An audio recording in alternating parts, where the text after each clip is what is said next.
welcome back to another episode of Mindfully Misunderstood. Cam and Cook, we are your hosts. Once again, dropping another video like we always do about this time.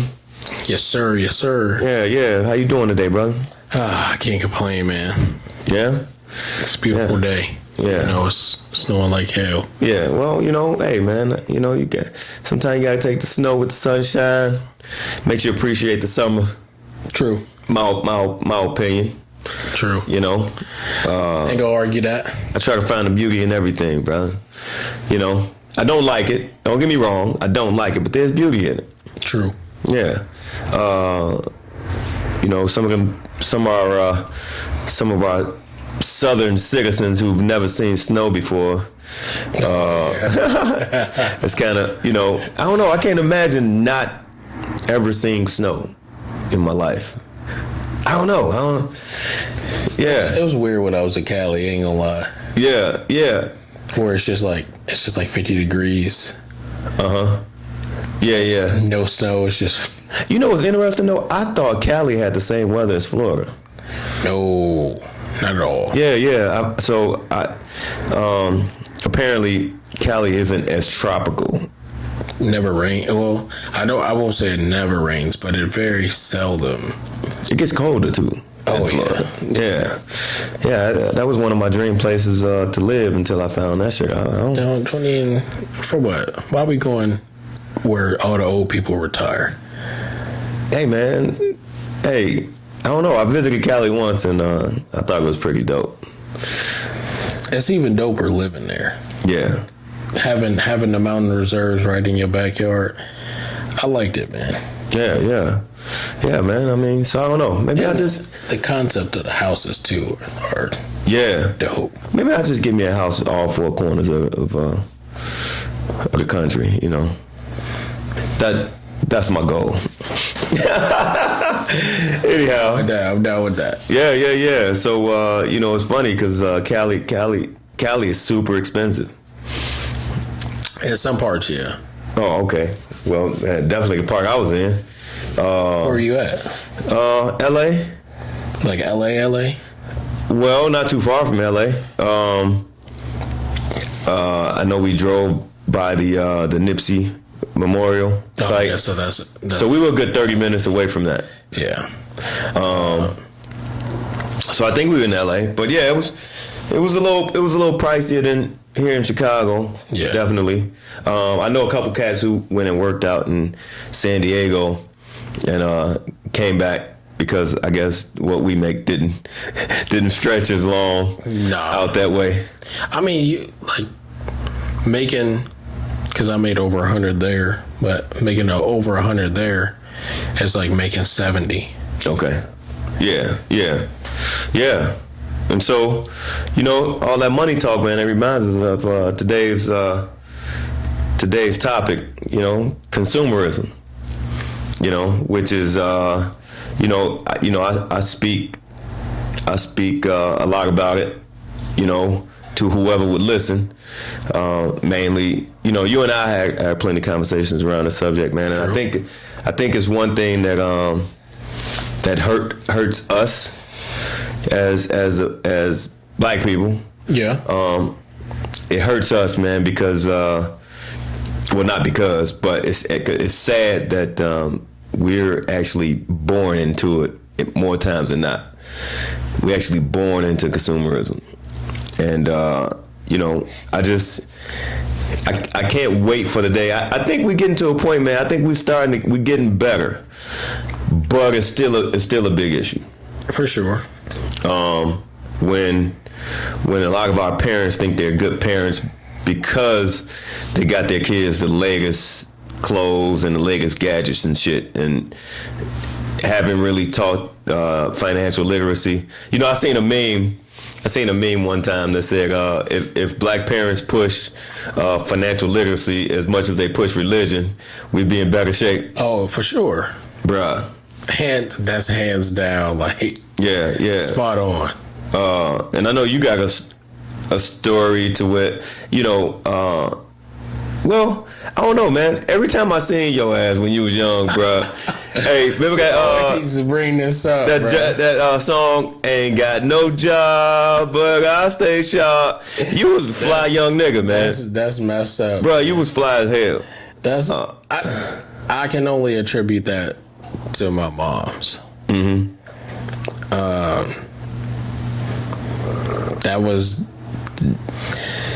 That was like, as I got older, it became like our thing to do. Mm-hmm. We loved to shop together, and eventually, as I got older, I stopped letting my mom like buy me so much stuff because I didn't really necessarily need it, and I wanted her to like get stuff for herself. Okay. Now, how old were you at that point? How old do you think you were at that point when you started thinking like that? Like 12, 13. Okay. I know that's not normal. Because most people that age are selfish. You know what I'm saying? So what? Wrong. I was a shithead. So like when we would go into the mall, like after she got my stuff, I was ready to go. And I didn't, but eventually, like I started realizing, like, if we shop for my mom first, if we shop for her stuff first and just get my stuff periodically, then I'm not a shithead and I can withstand the mall a whole lot longer. Okay. Because sometimes I just want to get my stuff and I'd be like, all right, now that we got my stuff, I'm ready to go now. Mm-hmm. But that was just because I was so eager to go back home and put my stuff on and be like, yeah, I'm about to flex on these niggas tomorrow. Yeah. I was one of those kids, like every other kid, that once you get your stuff and that first day of school coming tomorrow, you'd be like, oh, I'm about to kill him with this shit. Bruh. You feel me? No, I remember waiting a week. Well, hold on. First of all, my gear wasn't that fucking impressive. Like, I wasn't killing nobody. All right? That ain't my story, man. And my very modest wardrobe, if you will, to say the least. I didn't get my first pair of name brand shoes until I was probably 8th grade. Damn. Yeah, well, seventh grade. About 7th grade, I didn't get my first pair of name brand shoes. I mean, if it make you feel better, my mom didn't buy me Jordans. Well, I don't know. I don't know what brand they were, but I know the motherfuckers was sharp. Every time I seen you have something new, hey, I was a little jealous. Even though you about 20 years younger than me. No, I was mad, man. I'm like, this nigga man got no job.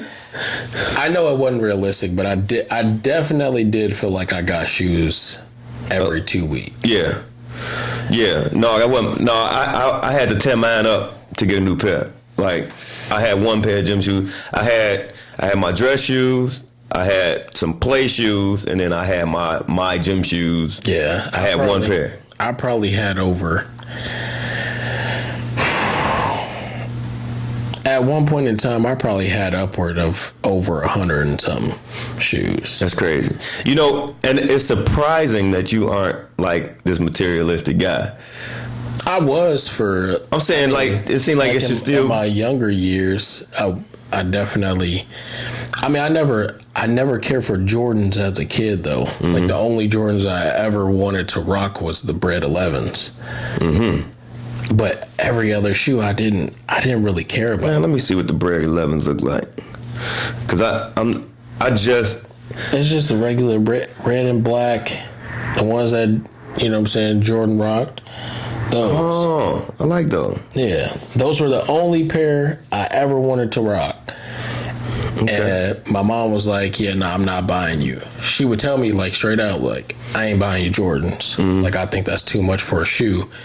So my reaction to that was, am I willing to sacrifice getting 2 pair of shoes at once for this one shoe? Mm-hmm. So, like, she would tell me, like, if I'm gonna spend $150 on shoes, I need you to get 2 pair, not just one. So that's kind of where I kind of got my. That's kind of where I just got my little feel in for shoes, because it was like, I could get a pair of all white Air Force Ones, and then get a pair of Blazers, because the Air Force Ones were $49, and then my Blazers were 2 for $49. So it was like I just got 2 pair of shoes for $100. Mm-hmm. I don't know what Blazers look like either. Apparently, I'm not the sneakerhead, but so Blazers are the ones that I got. Those Nikes. Yeah. Oh, okay. All right. If you look up the PlayStation, I had the PlayStation 3 Blazers. I think they were. I want to say they was the PlayStation 3 Blazers, but I think those were probably the hardest Blazers that ever came out. Yeah, those right there. Oh, cool. They switch colors. You know what I'm saying? While you walked. Wow, man, those were probably my favorite Blazers right there. How much they going for right now? They don't sell them anymore. Oh, really? When I bought them, they was only they were only $79.99. Okay. So yeah, and you know what though? But my experience, man, like by my gear being whack for the most part, and well, the way I kind of got around that was because my best friend at the time, Cott, his name was Cott, and he used to get a Social Security check because his father had passed, and so him and his brother Quincy used to go shopping with their checks, you know. And they used to let me wear their clothes.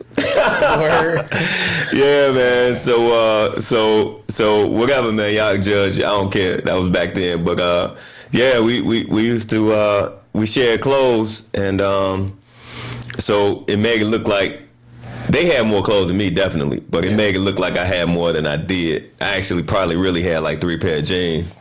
But then when I put on their clothes, now I got I got a wardrobe. But no, my story is kind of common to where, especially in the black community, man, where if your gear is whack, you getting talked about. Oh yeah, for sure. You being ousted, if you will. You're not part of the in crowd. And thankfully, though, I ain't gonna front. I mean, I'm gonna keep it a buck. Thankfully, every school I went to was very diverse. Mm-hmm. It was almost like down the middle, or you could even say thirds, where it was white, Hispanic, and black. Yep. You know what I'm saying? Like we really, it wasn't till years after I left to where it was like all black. Mm-hmm. But I went to school with a lot of white people, and so it's funny because white people didn't care about that shit. No, they never do. But some eye-opening shit happened to me when I was in high school that, I would be getting up. Now, by the time I'm in high school, I'm straight now because, I'm working. I can afford my own shit. So, but I'm getting off the bus. I'm looking fresh in the mud, right? I'm getting off the bus. And, here these white kids go with these cars. I was about to say, right? Now, they still big up shoes and clothes, look like shit. But they got a goddamn Benz in the parking lot. And I'm like, what is happening here? What is happening here? Or any kind of car. They can all have Benzes, but they did. Some of them had Benzes. Some of them have really nice cars. Some of them just had a car. And so they kind of made me think about, like, I've always been mindful of money. Because, like I said, I had the cheat code, man. My pops had me reading books since I was younger. Mm-hmm. But so I've been mindful of like what people do with their money. And so, unfortunately, a lot of our parents force us into consumerism. We're born into it. You see these babies with goddamn Burberry booties on and name brand shit from the jump.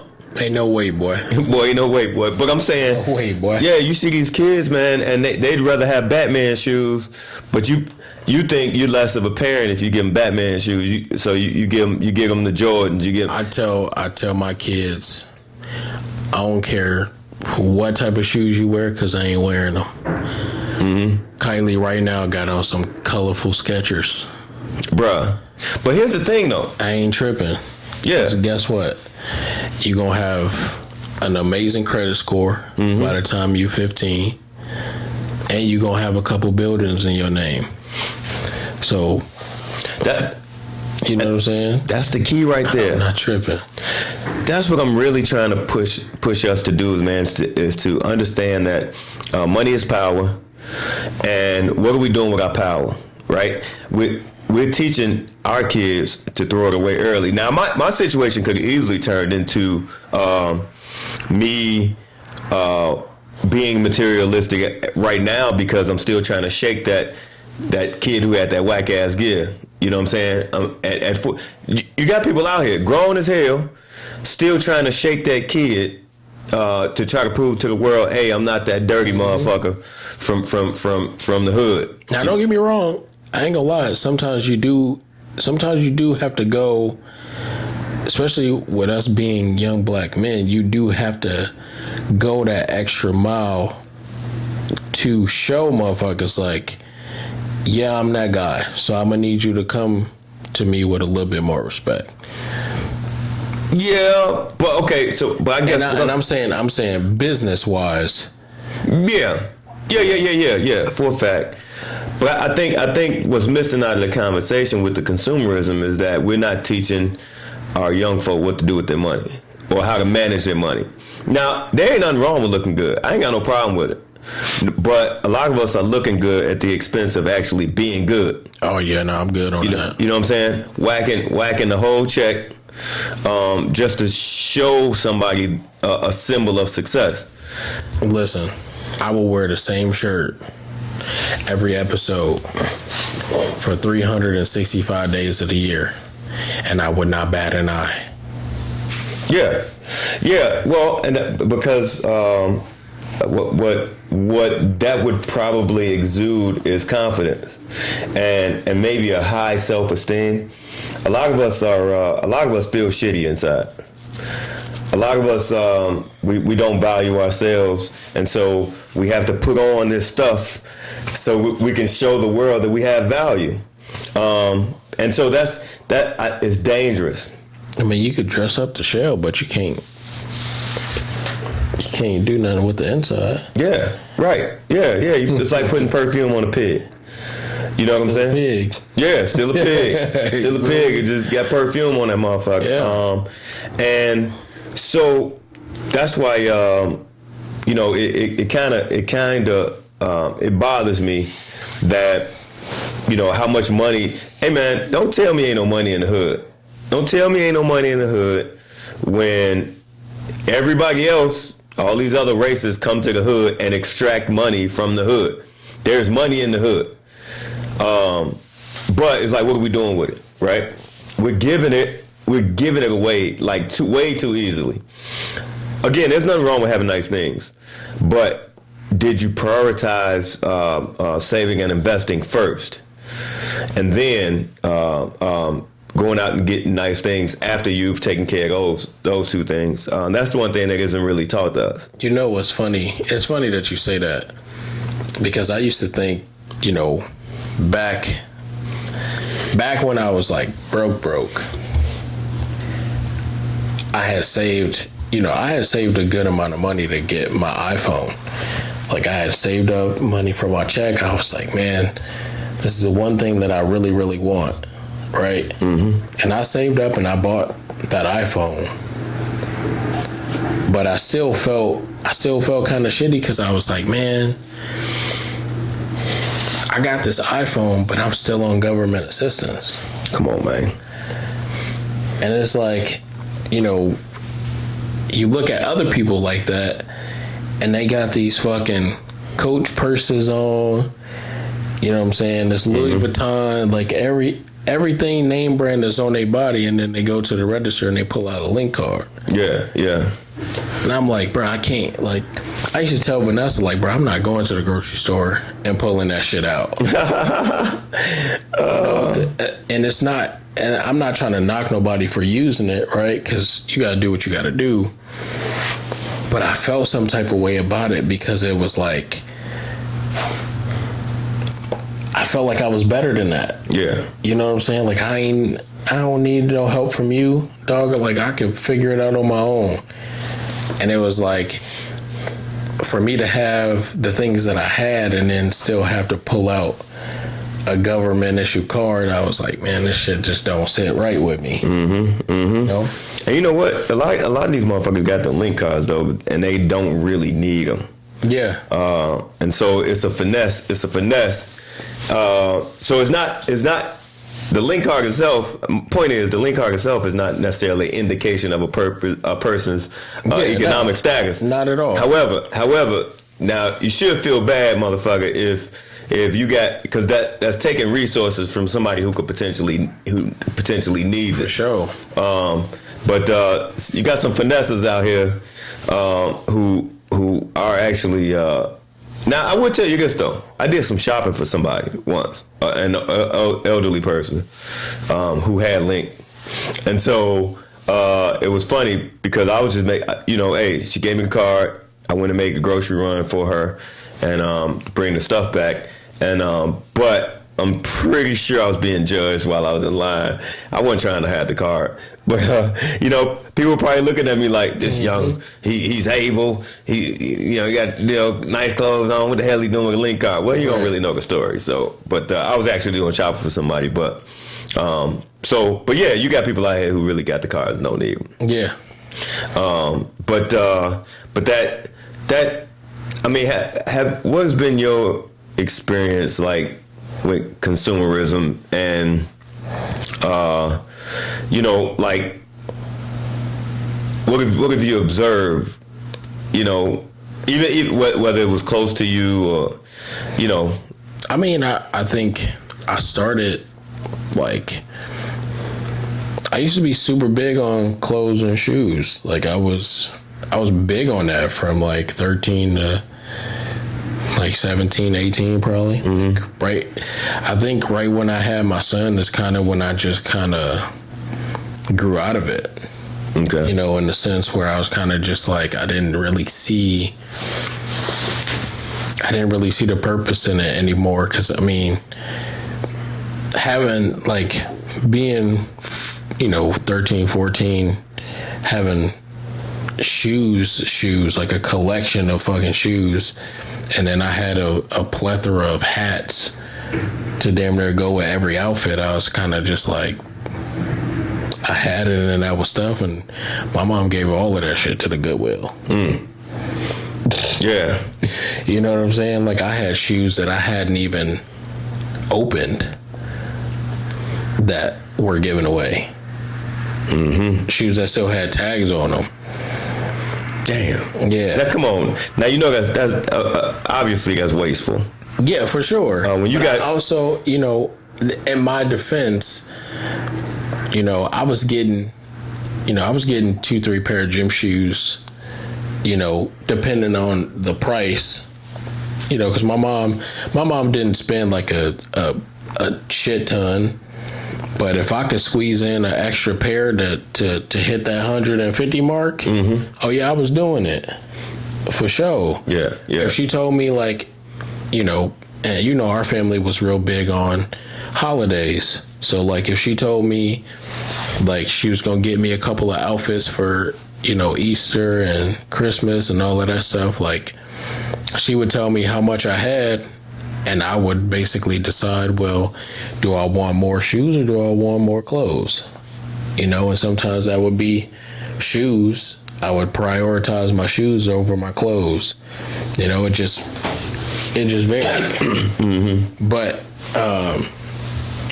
to kind of go back to your point, I kind of grew out of it, once I had my son, and I kind of, it really dawned on me how important people thought it was that you have like the most up-to-date things, like when I couldn't afford those things anymore. And I kind of was just like, it didn't necessarily like, it never put me in a space where I felt like I had to compete, right? Because I felt like I was better than that. Like I'm not going to get something just because I want to flex on somebody else. Like I want to get it because I want to get it, not because somebody told me like, oh, I want to go get it. You know, so I mean, I've never had anybody like close to me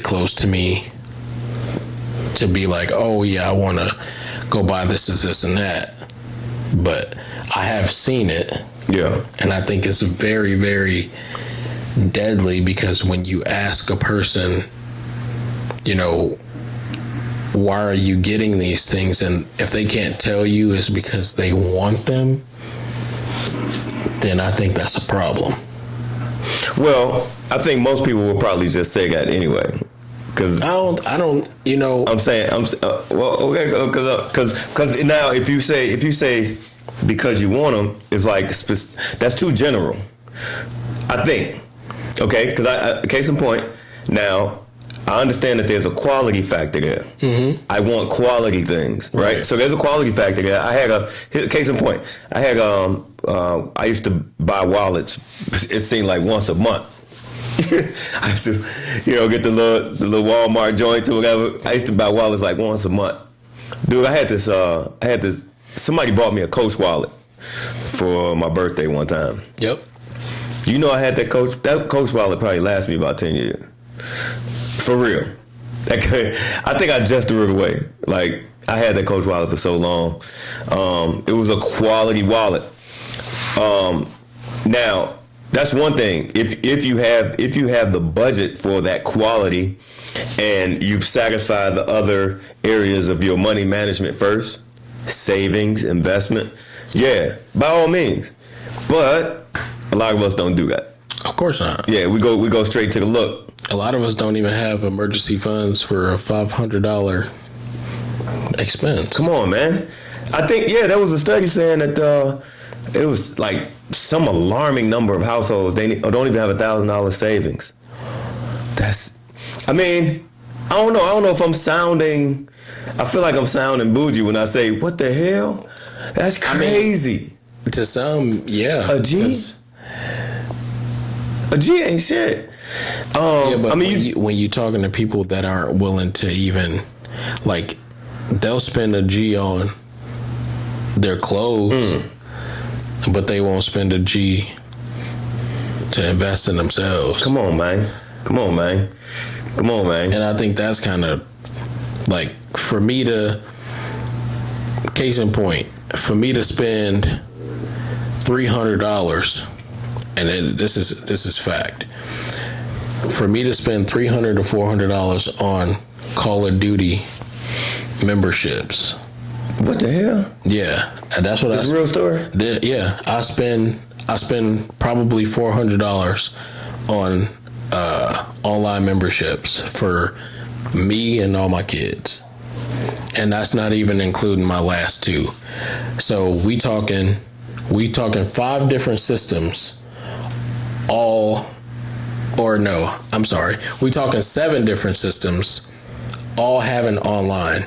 That's $700 a year just in memberships. God damn. Because I played a game with my wife too. Shout out to you, baby. Wow.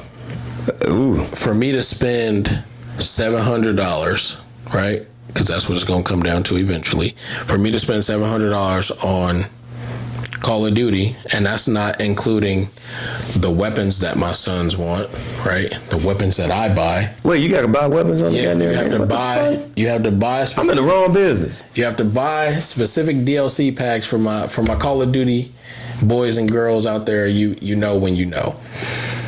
So you have to buy those things separately, right? And for me to pay money for that, but I won't spend $700 on, for something for me bettering myself. I think that there's something really, really wrong with that. For a fact. And that's what actually catapults other races, I'm going to say that, other races ahead economically, is because it's not necessarily that they don't buy nice things, but they prioritize it, right? Because there's no way, and I'm not saying, and I know I'm generalizing, because you got other people out here who but I'm saying largely. Yeah.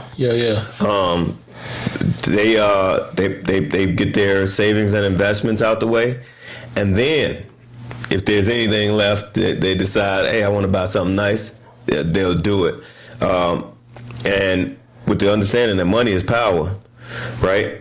And unless we get it right with financially, unless we get our priorities in order financially, then we're gonna always be behind the 8 ball. We're always gonna be behind, and I don't. We talk about equality and all that shit, but we still throwing our power away left and right. I think we're getting better though. I don't know if it's just my world or what I'm paying attention to. I don't really know, because I center myself around like-minded people who are business owners, people who talk business, who talk investments, who talk savings. And I'm seeing a lot of that, and sometimes that could create a bubble. Because it's become my environment. I don't really know what, but I'd like to think we're getting better. I mean, I think you've seen a lot more black entrepreneurs more now than you ever have. Mm-hmm. I think a lot of people are willing to, the small percentage of us who are willing to take that leap of faith and understanding that it may not work for the first 5 or 10 years. Yeah. But the consistency is what matters. Because that consistency is going to get you to where you want to be. It may take a minute. Mm-hmm. Shout out to Eric Thomas, because I watch him a lot. Yeah. But he did motivational speaking for probably damn near 20 years before he ever even got a video on YouTube. Yeah. You know what I'm saying? Yeah. And the most famous video on YouTube is his guru story.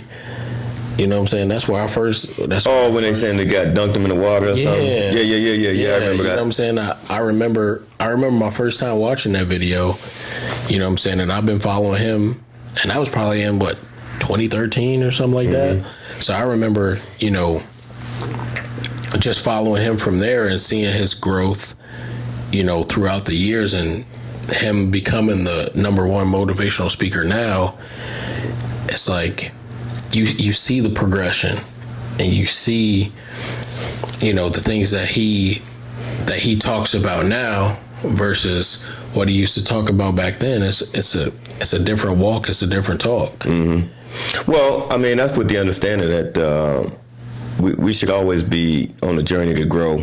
For sure. If you're not growing, I mean, yeah. If you're not changing and you're not growing, then you're not doing something right. Yeah. I had a discussion with a friend of mine, a female friend of mine, and she was like, "You didn't say that last time or whatever." Like, right? I didn't think. I said, "Yeah, because I'm not that nigga no more." I mean, like. Yeah, I'm allowed to grow and change my mind as I find new information, as I have new experiences. I'm not.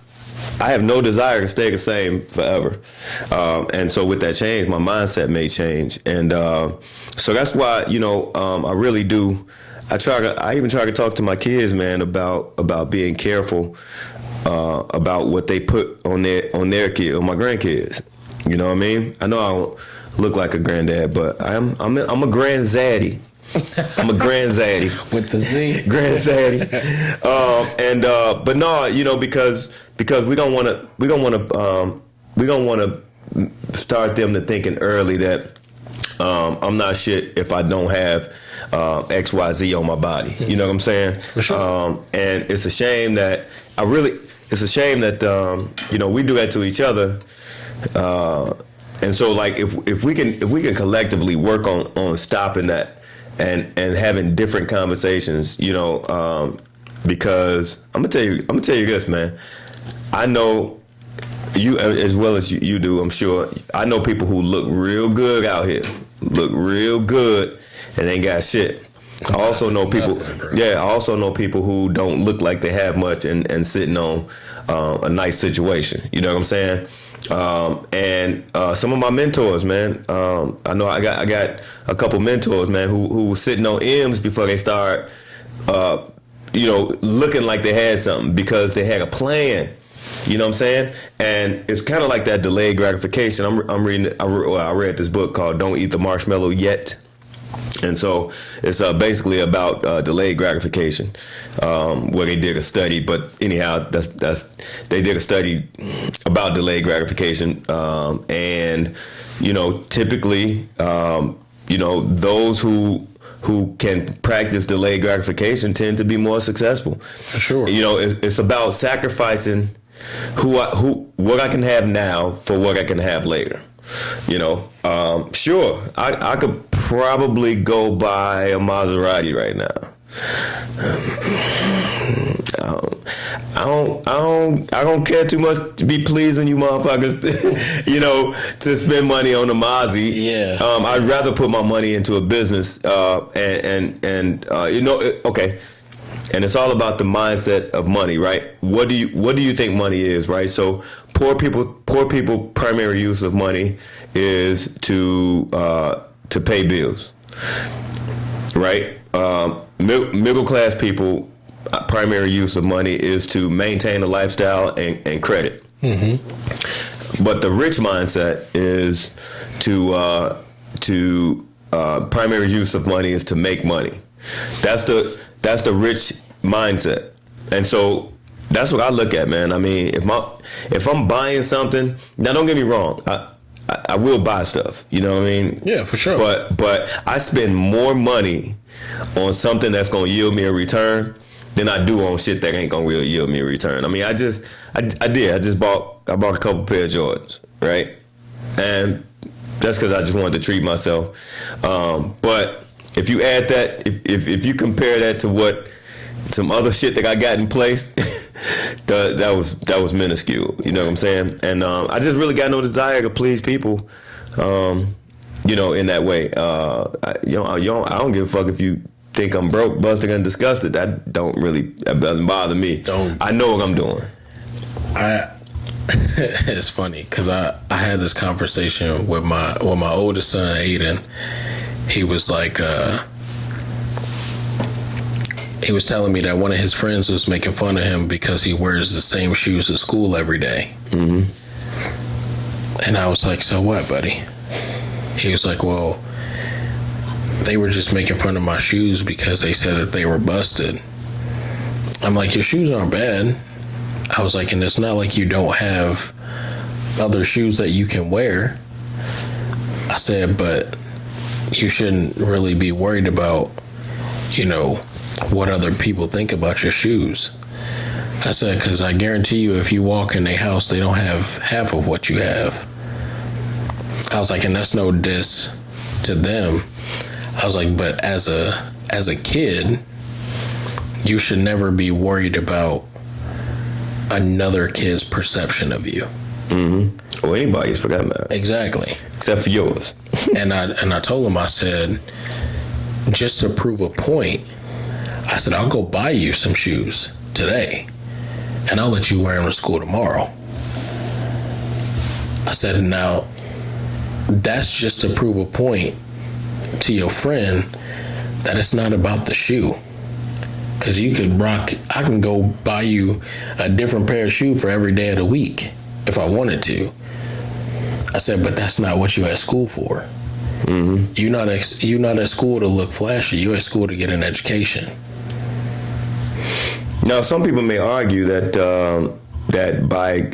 by exposing your kids to, nice material things or what have you, and giving them that lifestyle early will fuel them to want to keep that up. I'm not really a fan of that way of thinking, because I think the science is clear on the studies are clear on the fact that more times than not, when you give somebody something too easily or when something is acquired too cheaply, they don't appreciate it. And so I'm a fan of struggle. To me, I like to let my kids struggle a little bit. Now, don't get me wrong, man. I kind of got because of my co-parenting situation, I didn't always have it my way in what I wanted to do with my kids. But I distinctly remember one of my kids being upset one time that they only had 4 pair of shoes, and I about fucking blew my top, bro.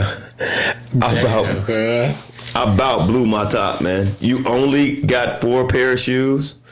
That's more than I ever had at their age at that time. Yep. 4 pair of shoes, and so. I kind of got pissed off, man, because it kind of made me feel like I wasn't. They were missing the point. Yeah. And but the flip side of that is that so you can either mess them. You can either mess them up, or they could have an appreciation for that type of lifestyle, if you will, and want to maintain it. But I think more times than not, they're gonna fuck a kid up. More times than not. And so, because struggle, I've seen it firsthand. I remember yesterday he asked me, he was like, Dad, can you buy me some GTA cash to buy my motorcycle?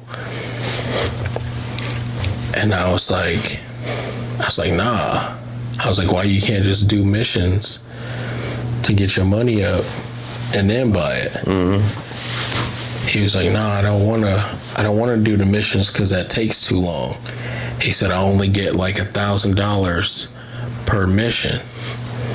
He's like, "And that bike is like $1 million." I said, "Well, then maybe you need to start doing some bigger missions." I said, "Because here's the thing: if I buy you the bike, right, you won't appreciate it as much as if you worked for it, because I just gave it to you." Mm-hmm. Versus if you work for that $1 million, by the time you get to that $1 million, you may not even want that bike anymore. You might want to go buy you a property, or you might want to go buy you an airstrip so you can get an airplane. And he looked at me and he was like, "Oh, well, yeah, you're right," and went back downstairs. Damn. So I'm thinking, hold on, man. It's a video game, and he even wanted the easy way out on the goddamn video game. On the video game, you feel me? So, like, I can see it. Like I said, I can see it in my kids in little ways, because Aiden really was the only child that actually got the worst end of the stick when it came to us being in the struggle. Like, Kylie was too small to really remember it. Mm-hmm. But like, Aiden got the worst end of the stick when it came to us like really not having money. So now, you know, that we are financially stable, it's kind of like my kids forget that they still have to work for certain things in order to get shit done. Mm-hmm. For a fact. You know? Yeah. I mean, hey man, like I say, I'm a fan of struggle, brother. I think, especially our job as fathers, man, it's our job to get the kids off the titty ASAP. I'm saying from birth. From birth, goddammit, it's our job to start to wean that kid off the titty, and because, quite frankly, I think a mother will overprotect a child to the detriment of that child's independence. Yes, sir. And so I think I'm a fan of giving the children age appropriate shit that's going to make them, you know, start thinking about, hey, I need to probably do this for myself. I agree. And so, and that's the thing, man. I mean, hey, if you want these things that you say you want, hey, work for them. I'm not going to provide it for you too cheaply, too easily, because, like I say, more times than not, it's gonna just be, it's not going to be appreciated. The appreciation isn't the, how should I say? The best part of attaining anything is the struggle in it. Mm-hmm. What it did for you in the process, right? And so I wouldn't want to take that away from my kids. And so, yeah, I really did try to have a balance of buying them shit and making them work for it. I'm still trying to figure it out. Yeah. Because every kid is different too. So you have to tailor it, and you got to tailor it for 5 different people. I will say, Kylie, she's so mellow, man. I don't really have to do much with her because she's so level-headed. How old is she? She's 8. Okay. There's room for her to change. But some of her problem solving kind of amazes me. Like with my second youngest daughter, Callie. Like, she'll come in and she'll ask me, she'll say, Dad, can you make me cereal? And she's 5. She knows how to get the stool. Yeah. Get up there, get a bowl. Yeah. Get your own cereal. But I get it, because that's her security in me, right? Where she wants her daddy to do it. I'm not doing it, though, because you are perfectly able to go get your own shit and put it in a bowl and put your milk in there and go do what you need to do. Now, if we were talking about Olivia, then that's a different story. But like, I'm to a point now where I make my kids do things for their little brother and their little sister. Yeah. So like, if you want ice cream, all right, well then, if you get ice cream, you got to make ice cream for everybody. And you got to make ice cream for yourself last. So, and like, the 2 oldest, they hate that. But I'm giving you somewhat of responsibility, so it's not just all on me. Because you have some part in this too. Yeah, and that's the thing, man. Like I say, you're giving them age-appropriate responsibilities, and essentially that's you getting them off the titty early, man. Because hey, there's nothing worse than an adult kid that haven't figured out that, hey, I need to figure this shit out on my own, and that we have too many of those adult. Grown ass, I'm saying 30-year-old adolescents who just ain't figured out, hey, let me try to figure this. Yeah, and so that's, you put that work in now. I remember when my kids were younger, I really didn't. It was easier to do stuff for them. It was much easier just to, because they're gonna take forever. They might not do a good job. It was easier just to do it. But I had to have the forethought to think, like, okay, if I keep doing it, they'll never do it. So let them struggle. Hey, it's like the first time you tell your kid to clean the room or to get dressed by themselves. Yeah, it probably take them an hour to do something that really should take 10 minutes. But, hey, you got to do it. And so, yeah, man, I just think, if we had these conversations about money and how money works, and the more we have them, maybe perhaps we could normalize having those what do you call that? Having those priorities in line.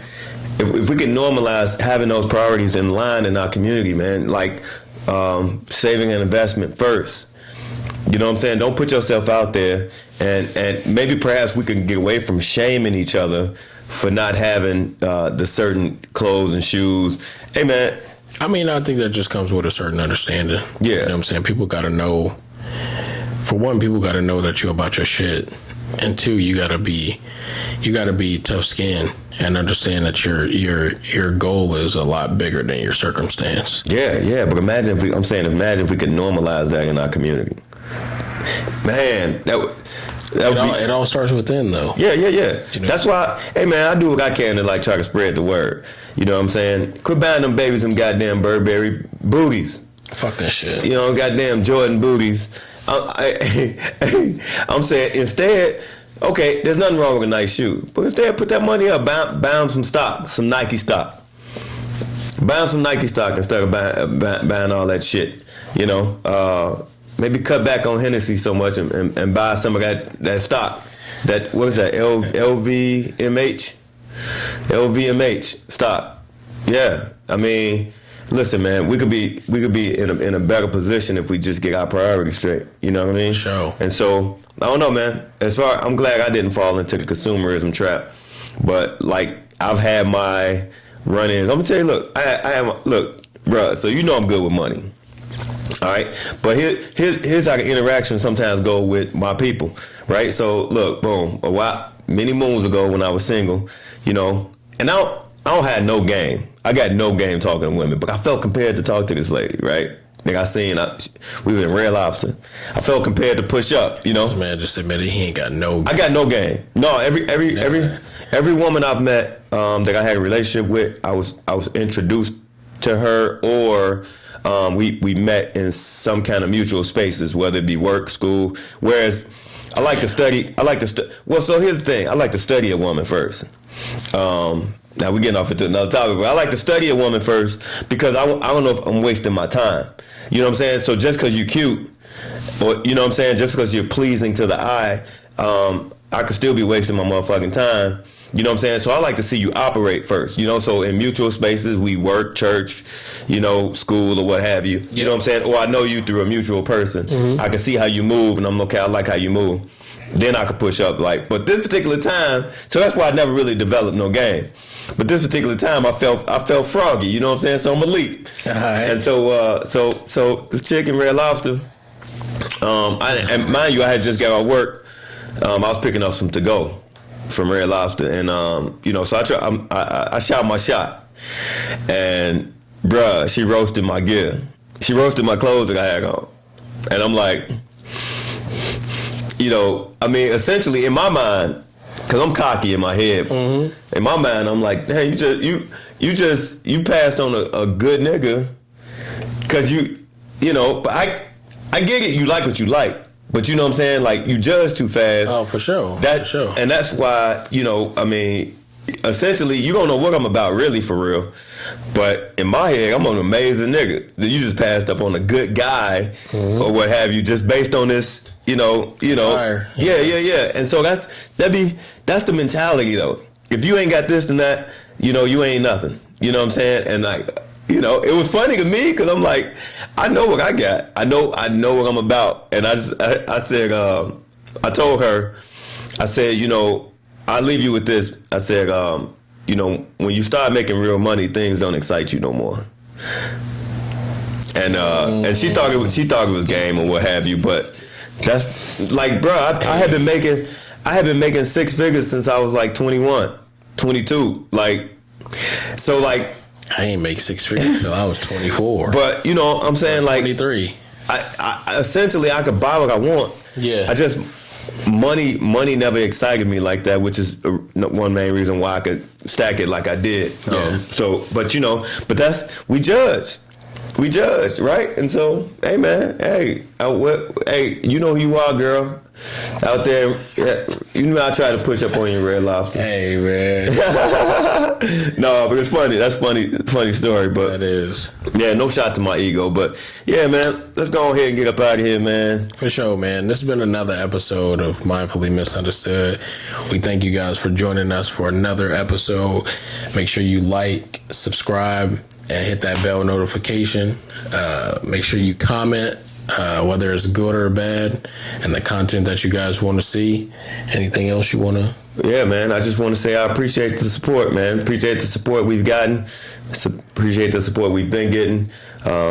Yeah, you know, people really rocking with the content. For sure, man. Hit that subscribe button because it's fucking free. It's free. Come on, man. It don't cost you nothing, man. We ain't asked you to come out your pocket with nothing yet. Not yet. But yeah, man. Hey, appreciate y'all. Mindfully Misunderstood. For sure. Peace. Out.